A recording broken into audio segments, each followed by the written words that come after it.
എഴുത്തുകാരൻ VS അനിൽകുമാറിന്റെ വീടിന് മുന്നിൽ റീത്ത് വെച്ചത് ബോധപൂർവമാണെന്ന് കരുതുന്നില്ലെന്ന് മന്ത്രി കെ രാജൻ. ഇത്തരം നടപടികളൊന്നും ഗുണം ചെയ്യില്ല.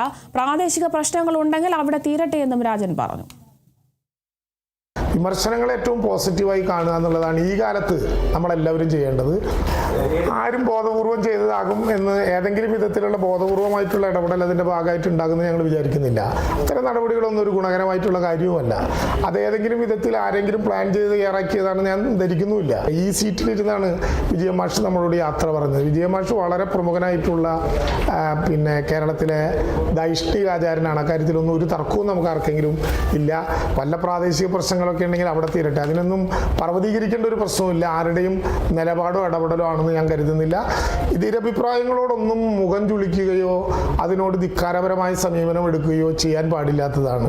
വിമർശനങ്ങൾ ആരും ഉയരട്ടെ. മനുഷ്യന് കേരളത്തിൽ എല്ലാവരുടെയും അഭിപ്രായം പറയാനുള്ള സ്വാതന്ത്ര്യമുണ്ട്. അത് ഉറപ്പാക്കുകയാണ് 90ാമത്തെ വയസ്സിൽ ജമ്മു കാശ്മീരിൽ നിന്ന് വന്ന ഫറൂഖ് അബ്ദുള്ള കേരളത്തിൻ്റെ ബഹുമാനപ്പെട്ട മുഖ്യമന്ത്രി ആശ്ലേഷിച്ചുകൊണ്ട് കേരളത്തിൽ പ്രഖ്യാപിച്ചത്. അതും ആ മതനിരപേക്ഷയും ആ വ്യക്തി സ്വാതന്ത്ര്യവും എല്ലാവർക്കും ഉണ്ട് എന്നുള്ള പക്ഷക്കാരാണ് നമ്മൾ.